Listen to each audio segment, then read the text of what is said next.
capítulo 2, versículo 41. Dice, iban sus padres todos los años a Jerusalén en la fiesta de la Pascua. Y cuando tuvo 12 años, subieron a Jerusalén conforme a la costumbre de la fiesta. Al regresar ellos, acabada la fiesta, se quedó el niño Jesús en Jerusalén sin que lo supiesen José y su madre.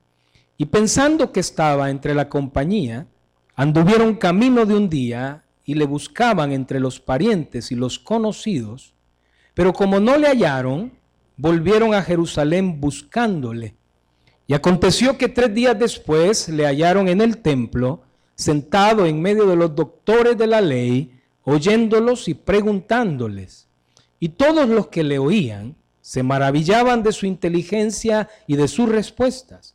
Cuando le vieron, se sorprendieron y le dijo su madre, Hijo, ¿por qué nos has hecho así? He aquí tu padre y yo te hemos buscado con angustia. Leemos juntos el 49. Entonces se les dijo, ¿por qué me buscaban? ¿No sabías que en los negocios de mi padre me es necesario estar? Mas ellos no lo entendieron las palabras que les habló. Y descendió con ellos y volvió a Nazaret y estaba sujetos a ellos, y su madre guardaba todas estas cosas en su corazón. Y Jesús crecía en sabiduría y en estatura y en gracia para con Dios y los hombres. Oramos. Padre, hoy abrimos tu palabra en este último culto del año con tu iglesia. Agradecido, Señor, por tu presencia. Tú nos has sostenido, nos has traído hasta acá. Y esta noche, Señor, podemos abrir tu palabra con gratitud. Que tu Santo Espíritu pueda hablarnos, animarnos y desafiarnos para volver a nuestras casas con el anhelo de estar cerca de ti, cerca de tu presencia, conocerte más y amarte más, servirte. Te lo pedimos en el nombre de Jesús. Y la iglesia dice, amén. Bueno, una de las costumbres más famosas en este 31 de diciembre, que no sé si será parte de su costumbre, al cerrar el año, en la noche del 31 de diciembre, antes de darse el abrazo de fin de año, una de las costumbres más famosas alrededor del mundo, y han dicho algunos, la más común en todos los países, en Europa, alrededor del mundo, es comerse 12 uvas a las 12 de la noche, el último día del año. Yo no sé, no voy a pedir que levanten la mano, porque puede ser que alguno participe de esa costumbre, que de alguna manera tiene un significado, un simbolismo. Pero el mundo tiene costumbres, ya lo hemos hablado en otros años, no hay tantas costumbres, tantas creencias, que la gente de pronto pone su fe, su creencia en cosas que uno dice, esto está raro, está deschavetado, está raro esto, ¿no? Como pueblo de Dios quiero decirles, hermanos, y adelantarles que también tenemos costumbres raras. Y algunas costumbres del pueblo evangélico en la noche del 31 forma parte también de las costumbres del mundo. Por ejemplo, cenamos antes de las 12 de la noche, algunos lo hacen a las 12 de la noche. No sé cómo le hacen para aguantar el hambre, hermanos, hasta las 12 de la noche, pero es muy común que algunas familias a las 12 de la noche es costumbre cenar. Esa es una costumbre dentro del pueblo evangélico que se comparte también con la gente que no conoce de Jesús. También nos damos el abrazo de fin de año. Hoy lo vamos a hacer antes de irnos a nuestra casa. Apretadito el abrazo de fin de año con el hermano y la hermana que están más cerca. Y nos deseamos también, tenemos buenos deseos con las personas. Algunos cuando dan el abrazo de fin de año se atreven a darle algunas palabras también de anhelo o de deseo que Dios pueda hacer en la vida de esa persona. Por ejemplo, si va a darle el abrazo de fin de año a una soltera o a un soltero, usted le desea que el próximo año pueda encontrar pareja y se case. Si usted le va a dar el abrazo a alguien quizás que ha estado quebrantado de salud, seguramente sus palabras serán: hermano, hermana, feliz año. Deseo o espero que el Señor pueda darte salud el próximo año. Esa es una costumbre que tenemos como pueblo evangélico, como pueblo cristiano. Pero hablando de deseo, yo creo que esta noche si pudiéramos definir cuál debe de ser ese deseo, terminamos un año y abrimos otro año, por si alguien se estaba durmiendo, ¿verdad? Y abrimos otro año, si pudiéramos definir cuál es ese deseo, cuál es el deseo que como cristianos, como pueblo de Dios, no es negociable. Escúcheme, no es negociable. Usted puede desear tener el último iPhone, puede ser que alguien diga, hermano, hermana, mire, mi anhelo, mi deseo es poder ahorrar un poquito y mire, es que está chulo, es que está bonito, quiero tenerlo. Puede ser, si Dios le da los recursos, hágalo. Puede ser que alguien tenga un deseo, un anhelo que tenga que ver con la parte material, pero espiritualmente, creo yo, el anhelo que todo cristiano debe de tener es el que la lámina de atrás dice, Señor, yo solo quiero estar donde tú estás. Lo cantábamos esta noche, amén, iglesia. Puede haber otro anhelo en el pueblo de Dios, puede haber otro deseo. Dígame usted, por favor, puede haber otro deseo, otro anhelo que no sea estar cerca de Jesús, cerca del Señor, en su presencia, en su habitación, como decía el canto, en su presencia, porque si estamos en su presencia, en sus propósitos, cerca de Él, escúcheme por favor, todo lo demás vendrá por añadidura. Así le dijo Jesús a sus discípulos, buscad primeramente el reino de Dios y todo lo demás, novia, novio, matrimonio, carro, casa, todo lo demás, si es la voluntad de Dios, vendrá por añadidura. Pero comencemos por donde tenemos que comenzar, hermano. El pueblo de Dios debe de comenzar un año nuevo con su fe anclada, clavada en este deseo. Señor, yo deseo estar solo donde tú estás, en tu presencia. Que el anhelo nuestro esta noche, querida iglesia, una iglesia fiel, como lo decía al inicio, una iglesia probada, una iglesia que estamos dispuestos a caminar en obediencia en los desafíos que Dios pueda poner delante de nosotros. El domingo el hermano Alirio, cuando predicaba, hablaba un poquito de lo que va a ser presentado a esta iglesia al comenzar el año. Pero el mayor deseo que podamos tener, querida iglesia, es lo que esa lámina dice, lo que hemos cantado. Señor, yo solo quiero estar donde tú estás. Quiero estar en tus propósitos, no quiero perderte de vista. Lo puede decir conmigo, no quiero perderte de vista, no quiero extraviar tus propósitos, no quiero salirme de tu presencia, buscando tu presencia, tu palabra. Cuando comenzábamos enero de este año 2019, lo decía el hermano Oscar, animábamos a la iglesia a caminar cerca de Jesús. Y comenzamos a memorizar los libros de la Biblia, ¿se recuerda? Cómo nos costó ir por el Antiguo Testamento memorizando los libros de la Biblia, que no sé cómo le fue a usted al final. Pasamos al Nuevo Testamento y tratamos la manera de memorizar los libros de la Biblia cerca de la palabra, porque ahí está la clave, iglesia. Aquí está la clave, iglesia. Aquí está la clave. El día malo lo enfrentamos con la palabra de Dios. Amén. El día malo lo enfrentamos con la palabra de Dios. Lo que nos sostiene es la revelación de Dios, la palabra de Dios. Está muy de moda en este tiempo. Alguien me enseñaba un tweet o un mensaje que un pastor conocido pone en sus redes, ¿no? Declarando, decretando, yo decreto, yo declaro. Hermanos, miren, en medio de tanta pirotecnia espiritual que atrae a la gente ahora, lo que nos sostiene es la palabra de Dios. Lo que le va a sostener a usted en el día malo es la palabra de Dios. Perder de vista a Jesús, extraviar a Jesús en el camino, es delicado. Y no estoy hablando de perder la salvación. Como iglesia creemos firmemente en la preciosa doctrina de la seguridad de la salvación. Gloria a Dios. La salvación no se pierde. Así lo enseña la palabra. Lo creemos. Pero la comunión fresca con Dios se puede perder.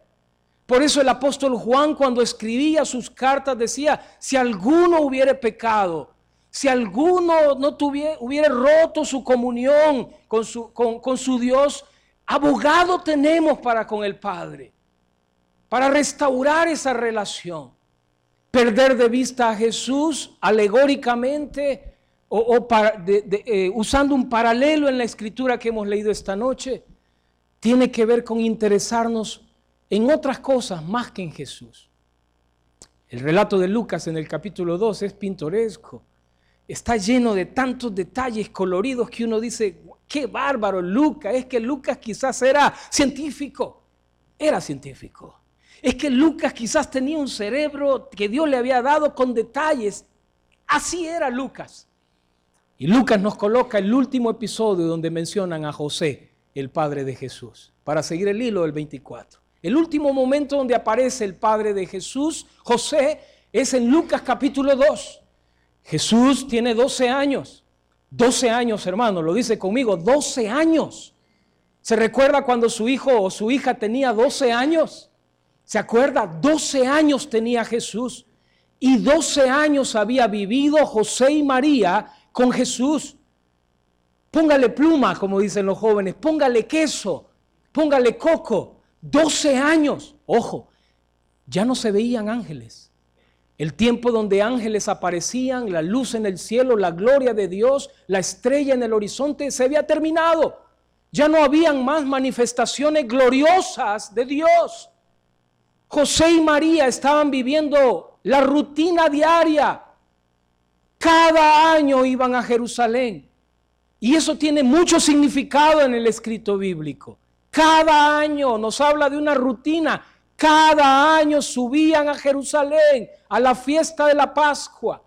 7 días han dicho algunos que duraba la fiesta, y durante la fiesta de los 7 días, José y María con su niño, 12 años, subían cada año a la fiesta.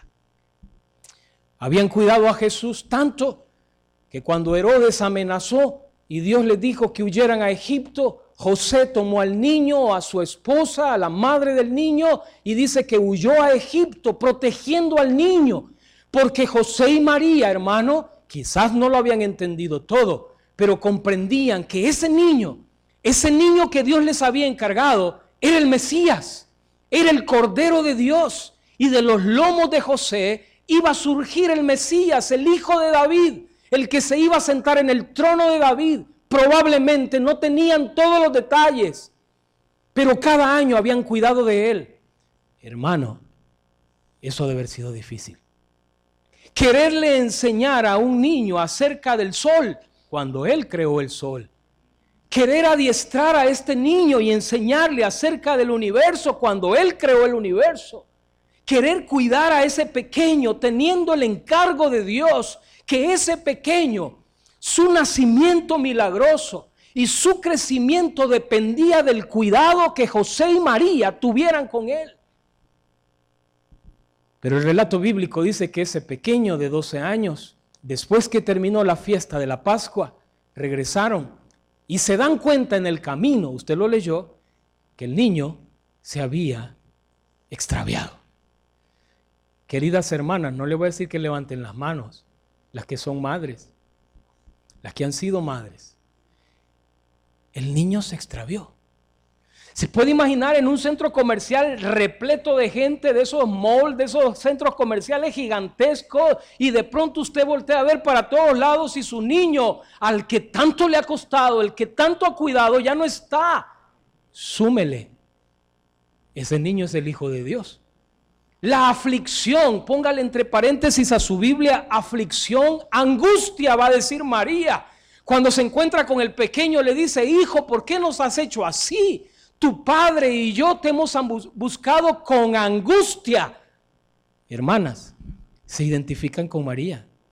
Lo que pudo haber sentido esta madre, lo que pudo haber pensado esta mujer, sumándole que ese pequeño era el encargo de Dios que Dios les había dado. Ahora hablemos del padre, José. El escritor bíblico dice que entonces comenzaron a buscarlo. Da 3 nombres o tres grupos. Dice versículo 44, y pensando que estaba entre la compañía, lo encontró, dice, anduvieron camino de un día y le buscaban entre los parientes y los conocidos. Yo le pregunto a usted, querido padre, ¿usted hubiera hecho lo mismo? Claro que sí. La angustia en el corazón de ellos al haber perdido a su hijo, al haber perdido de vista a su hijo, ellos pensaban que estaba con los parientes, ellos pensaban que estaba con los vecinos. Bueno, hay que entender culturalmente que cuando hacían estos viajes a Jerusalén y subían a Jerusalén a las fiestas, eran caravanas. Todos los vecinos, ¿se puede imaginar usted armando maletas con sus vecinos? Todos los vecinos en la caravana, caminando, cantando, cuando se acercaban a Jerusalén, cantaban los signos que estaban destinados para cantar y entrar por las puertas de Jerusalén. Era una fiesta, hermanos, era una fiesta cultural. Ellos pensaban que el niño andaba por allí, que estaba con los vecinos, que estaba con los parientes, que estaba en la compañía. Pero cuando de pronto, un día después, se dan cuenta, hermano, la angustia de esta pareja es entendible para nosotros. Y dice el escritor bíblico que deciden regresar a Jerusalén. Y cuando regresan a Jerusalén, usted sabe el final de la historia.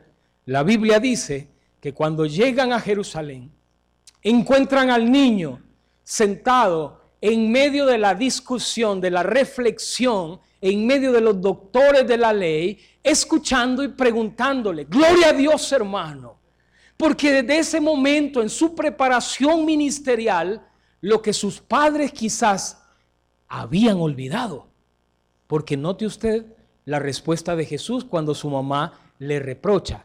Y antes de ver la respuesta de Jesús, quiero decirle, hermana, quizás usted se ha sentido mal alguna vez cuando le ha hablado un poco fuerte a una de sus hijas o sus hijos. Y yo sé que hay remordimiento dentro de uno de padre cuando uno dice, le hablé muy fuerte, muy pesado y se me fue la mano. No tenga pena. Lea cómo María le dice al niño. Reina Valera no nos da la intensidad de sus palabras, pero mire el versículo 48. Hijo, ¿por qué nos has hecho así? Ahora, hermano, ¿se puede imaginar el tono de María al encontrar tantos días después en una angustia al niño? ¿Se puede imaginar el tono de voz de María? Sin llegar a espiritualizar tanto a María, sin llegar a idealizar tanto a María, María era de carne y hueso, era una madre, y ese niño, además de ser su hijo, era el Mesías. Cuando lo encuentra sentado, ¿qué le hubiera dicho usted? ¿Qué tono de voz hubiera usado para reprender a ese pequeño? Reina Valera no nos da la intensidad de las palabras de María. ¿Por qué nos has hecho así? Yo me imagino que algunas hermanas acá, cincho en mano, chancleta en mano, ya me las imagino, transformadas del rostro, echando fuego. Pero mire la respuesta de Jesús, iglesia, versículo 49. Entonces Él les dijo, ¿por qué me buscabais? Y cualquiera de nosotros podría decir, Señor, Jesús está hablando. ¿Qué respuesta es esta? Yo creo que algún padre que hubiera escuchado la manera como Jesús le responde a su mamá, ¡ay, hermano! ¿Cómo se le ocurre a Jesús preguntarle, ¿por qué me buscáis? Pero aquí hay un principio, porque Jesús les dice, no sabíais. Así dice su Biblia.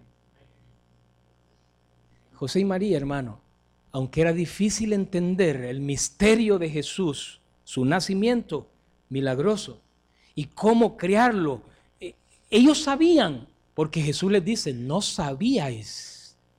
¿Qué significa eso? ¿Sabían o no sabían? Sí sabían. En otras palabras, o otra traducción diría, porque saben, ya que saben que en los negocios de mi Padre me es necesario estar, ¿por qué me buscaban en otros lugares? Le añadiría yo. Jesús le responde a sus padres, ustedes saben. Y hermano, aquí nos identificamos con José y María. Porque aunque José y María lograban comprender poco, mínimo, de que ese niño de 12 años que les acompañaba a ofrecer el cordero al templo de Jerusalén, mire usted qué rutina más sin sentido, a ofrecer un cordero que ya no valía la pena porque el cordero que iba a ser sacrificado en la Pascua vivía con ellos. Y en medio de esa confusión, Jesús les recuerda, ustedes saben cuál es mi prioridad. En los negocios de mi Padre quiero estar, he decidido estar. Y hermano, necesitamos aprender como padres la actitud de José y María en medio de su confusión. Ese niño era el Mesías, el Cordero de Dios. Y no dista mucho del niño o la niña que Dios le ha puesto en su hogar. ¿Sabe por qué? Porque ese niño o niña que Dios le ha dado a usted también tiene un propósito espiritual en los planes de Dios. El mismo cuidado que José y María tenían con ese pequeño, la misma angustia al perderlo, es la misma angustia que debe de llenar el corazón de cualquier padre cuando ve sus hijos que se descarrían de los caminos de Dios. Es la misma aflicción, la misma preocupación, el mismo encargo es el que Dios nos ha dado como padres, iglesia. Es preocupante. Sin la ayuda de Dios no podríamos. Esto debe de hacernos doblar rodillas delante de Dios y decirle, Señor, no quiero perderlo, no quiero que se pierda. No quiero que se extravíe de tus caminos. Sería triste. Ya me imagino los pensamientos de José. No sé quién de los dos había entendido mejor los planes de Dios en la vida de ese pequeño de 12 años. Pero que lo entendían. Si no, Jesús no les hubiera dicho, no sabíais. José y María son igual a los discípulos. Cuando Jesús tiene que reprenderlos muchas veces porque los discípulos sabían que acaso, les dice Jesús en cierta ocasión, que acaso ya no les había dicho esto, que acaso han olvidado esto. Hermano, iglesia, la fe de los discípulos de José y María es la igual a la nuestra. Y en medio de la confusión, donde Jesús se pierde de vista, finalmente lo encuentran en el lugar correcto. Como Jesús les dice, lo encuentran. ¿Fue fácil la búsqueda de Jesús? ¿Fue difícil la búsqueda de Jesús? ¿Cuántos días dice su Biblia? Léalo con detenimiento. ¿Cuántos días tardaron en encontrar? ¿Cuántos días se extravió? A ver, logró contar los días y ir viendo en los versículos cuántos días se perdió el niño. Ahora, hermano, tratando de hacer un paralelismo con el mejor deseo que nosotros pudiéramos tener este año. Mire, dejando a un lado el iPhone último, dejando a un lado cualquier deseo que es válido, si Dios le da el recurso y es para la gloria de Dios, búsquelo. ¿Me escuchó? Para la gloria de Dios, búsquelo. Pero dejando a un lado cualquier anhelo y deseo que usted y yo podamos tener aún con nuestra salud, cualquier deseo, el mejor deseo que podemos tener es que esta iglesia que está en el límite del horizonte de un año nuevo, todos al tomarnos una fotografía sería lindo y podernos ver el 31 del 2020 y ver si cada uno ha perseverado en la fe. Si cada uno de los que están aquí sentaditos, jovencitos y mayores, no perdió a Jesús en el camino, no perdió de vista a Jesús, no se alejó de Jesús, no se alejó de su presencia, de sus propósitos. Sería un deseo precioso como iglesia que esta noche podamos decirle, Señor, yo solo deseo estar donde tú estás, que en el camino no se nos extravíe Jesús, que en el camino no se nos pierda Jesús. Alejarse de Jesús es terrible, hermanos. José y María lo sabían. Porque en Él descansaba la esperanza no solo de un pueblo, sino del mundo. Alejarse y perder de vista a Jesús es terrible para cualquier discípulo. Es terrible para cualquier iglesia. Por eso es terrible, triste, cuando las iglesias, hombres y mujeres que llenan las iglesias, ponen su mirada en un hombre, ponen su mirada en un profeta, en un apóstol. Y lo que el hombre dice, la iglesia hace. Es triste, hermano, cuando vemos hacia atrás en este 2019, tenemos que sincerarnos. Y despierte, por favor. ¿Sabe por qué? Porque no todos los que estamos aquí éramos. ¿Se entiende? No todos los que estamos aquí éramos. Algunos se han ido con el Señor. Ha traído tristeza a nuestro corazón y una de las cosas más difíciles es poder atravesar y enfrentar procesos de duelo. Es de lo más difícil. Imagínese usted que cada cierto tiempo un hermano de la fe se va con el Señor. No hemos terminado de componernos de un proceso de duelo que acaba de pasar cuando de pronto entra otro. Una de las cosas más difíciles. Algunos se han ido con el Señor. Ya no están con nosotros. Se fueron con el Señor. Pero es triste reconocer en las iglesias que algunos no están porque en el camino perdieron de vista a Jesús. Sería triste para mí como pastor o como pastores de esta iglesia poder decir al final de un año, mira, y la hermanita aquella vos, y el hermanito aquel, mira, y aquella familia. Porque en el camino es fácil perder de vista a Jesús. Le hicieron una mala mirada, no lo saludaron. Mire, hay detalles por los cuales la gente pierde de vista a Jesús y rompe la comunión fresca con Jesús. No pierde la salvación, lo he explicado, pero sí pierde de vista esa comunión fresca con el Señor. Suena risible que muchas veces la gente extravía a Jesús en el camino, como lo hicieron sus padres. ¿Por qué no lo saludaron el domingo? Porque le quitaron el parqueo. Porque el hermano muy bravo es cuando lo está parqueando a uno.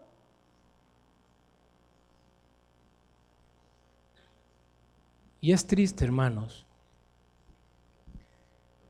que pudiéramos caminar como iglesia y darnos cuenta que lo que nos hace perder de vista a Jesús como sus padres lo perdieron, muchas veces tiene que ver con la rutina.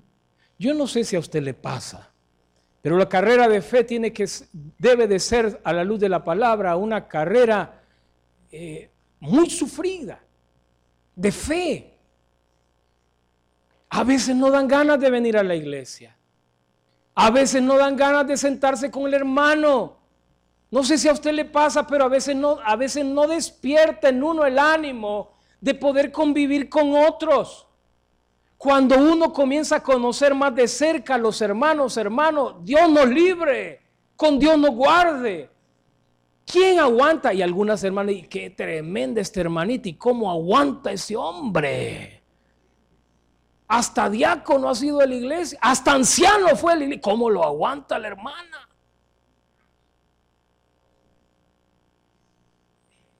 La rutina nos hace muchas veces perder de vista a Jesús. La rutina, cada año iban al templo a Jerusalén, cada año, una rutina, una costumbre, cada año. Y el lugar donde pierden a Jesús es en medio de una fiesta. Algunos han señalado esto, qué interesante. En Jerusalén. Mire, uno pudiera pensar, querida iglesia, yo quiero advertirle esto como pastor. El estar en una iglesia chula como esta, el estar en una iglesia como esta no le garantiza que su espiritualidad va a ser una espiritualidad fresca. Venir a la iglesia, traer la Biblia en la mano, cantar las alabanzas, Servir en un ministerio, escúchame, no te garantiza que tu vida espiritual será una vida fresca. Convivir con la iglesia, caminar con la iglesia en la dinámica hombro a hombro, apoyándonos, soportándonos los unos a los otros, es de las cosas más milagrosas que existen. Necesitamos al Espíritu Santo que nos ayude. Estar dentro de una iglesia, venir cada domingo a la iglesia no nos garantiza. Por eso algunos se desencantan con Dios y dicen, yo no quiero ir a la iglesia. Solo gente hipócrita va allí. Mejor que no quiera venir. Ya sería uno más. Y hay gente que no se atreve a venir a las iglesias porque piensan que en la iglesia se va a arruinar.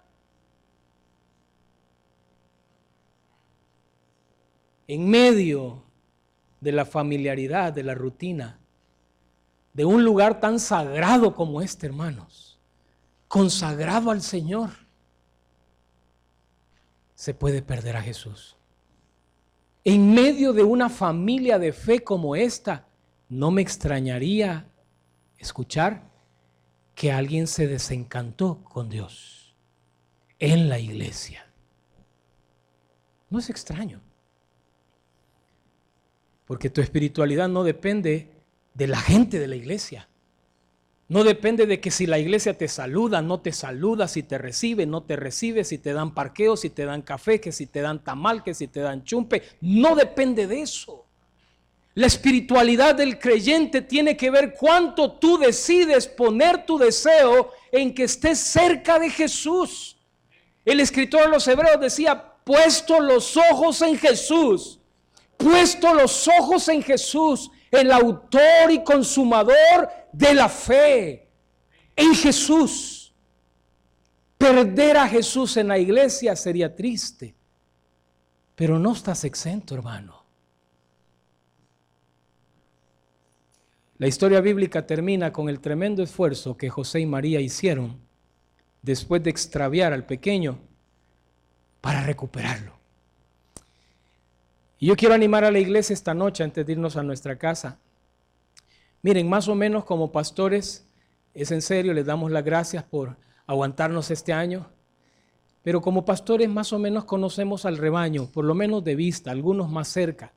Al verles así, decir, el hermano, la hermana, ahí está.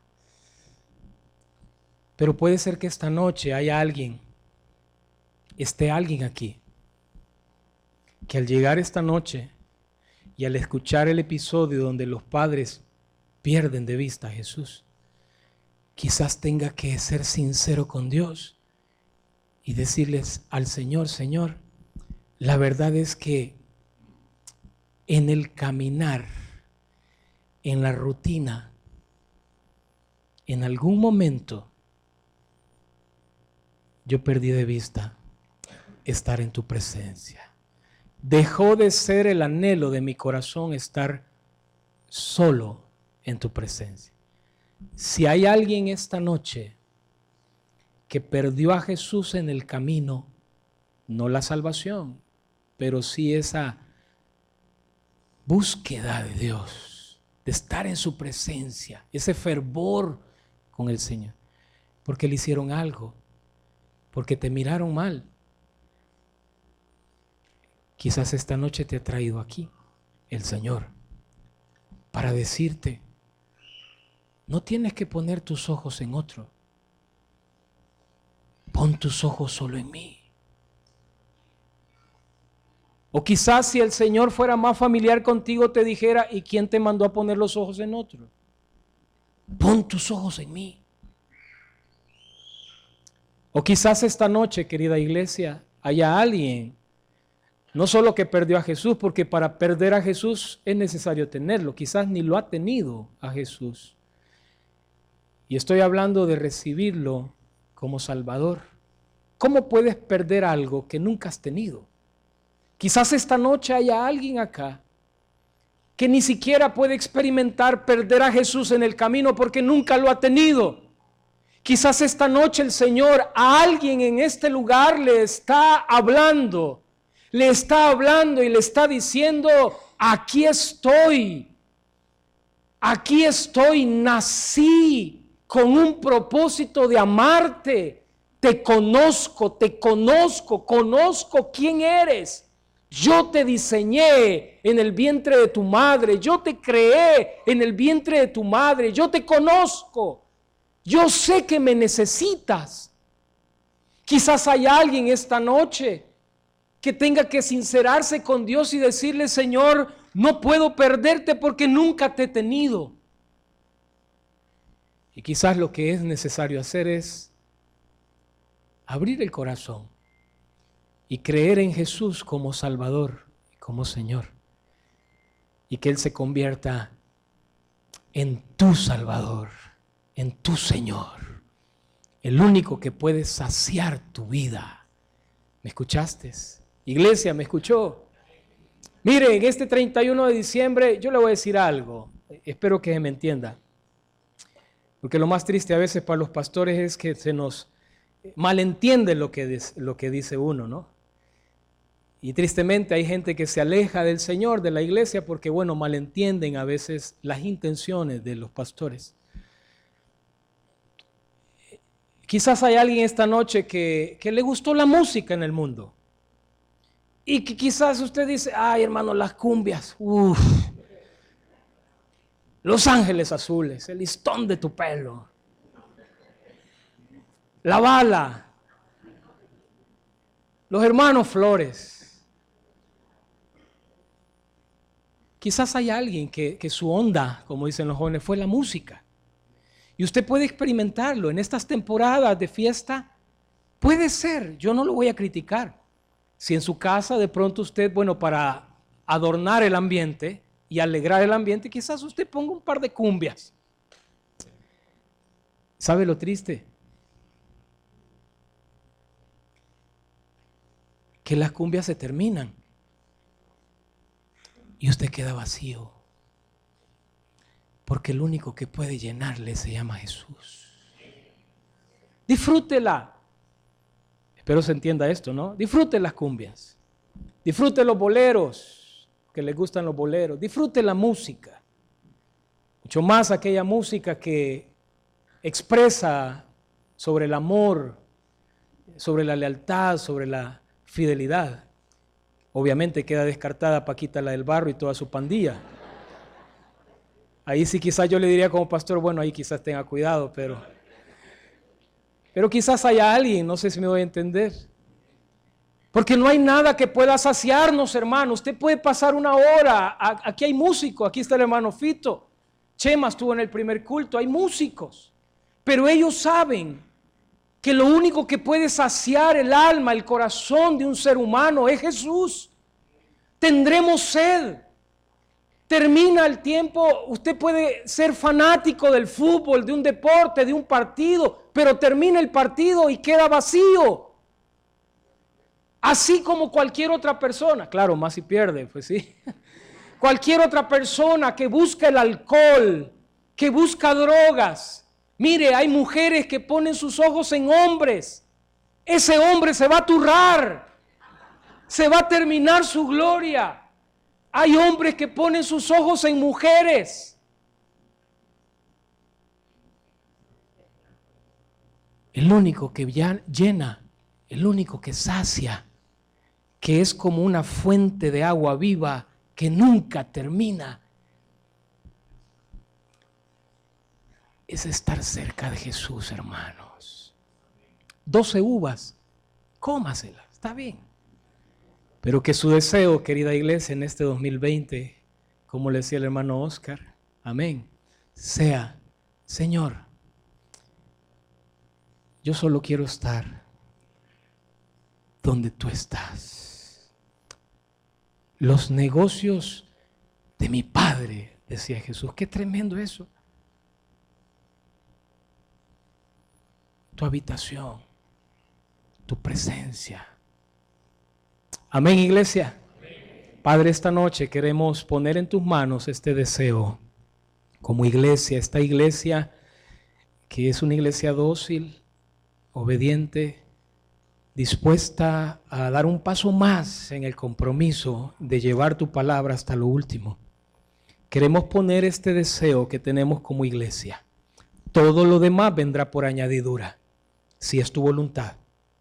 Todo lo demás, clientes, cosas materiales, deseos, todo lo demás vendrá por añadidura.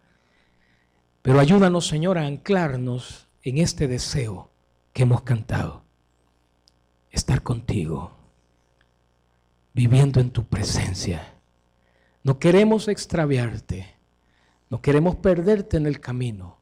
En medio de la rutina de domingo a domingo, de domingo a domingo, no queremos perder la frescura, la comunión contigo. Señor, ayúdanos. Yo quiero orar esta noche, Señor, por mujeres solteras que están acá, mujeres solas. Ayúdales a darse cuenta que un hombre no es el que les va a hacer sentir plenas. No es un hombre. A los hombres que están acá, ayúdanos a entender que no es una mujer la que nos da la plenitud. Eres tú, Señor. Solo tú. Tu presencia. Ayúdanos, Señor. Padre, tú conoces a aquellos que están acá y que no pueden hablar de perderte porque no te tienen. Tú los conoces. Y ellos saben que no hay nada, que quizás han probado de varias maneras, pero no hay nada que pueda saciar su alma. Porque siempre que van a esa fuente, quedan con sed, quedan vacíos. Solo tú, Señor, toca sus corazones. Que nos acompañen a congregarse cada domingo. Que vengan con nosotros, que caminen con nosotros en la fe.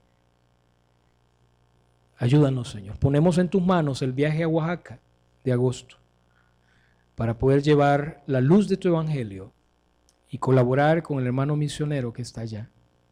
Levanta hombres y mujeres, que el deseo sea estar donde tú estás. Ayúdanos. Llévanos a la casa a disfrutar con la familia. Gracias por la familia. Bendice a tu iglesia, Señor. En el nombre de Jesús. Y la iglesia dice, amén. Póngase de pie y un abrazo de fin de año con la persona que está a la par, hermano. Un abrazo tronadito con la persona que está a la par. Feliz fin de año, hermanos. Abrazo de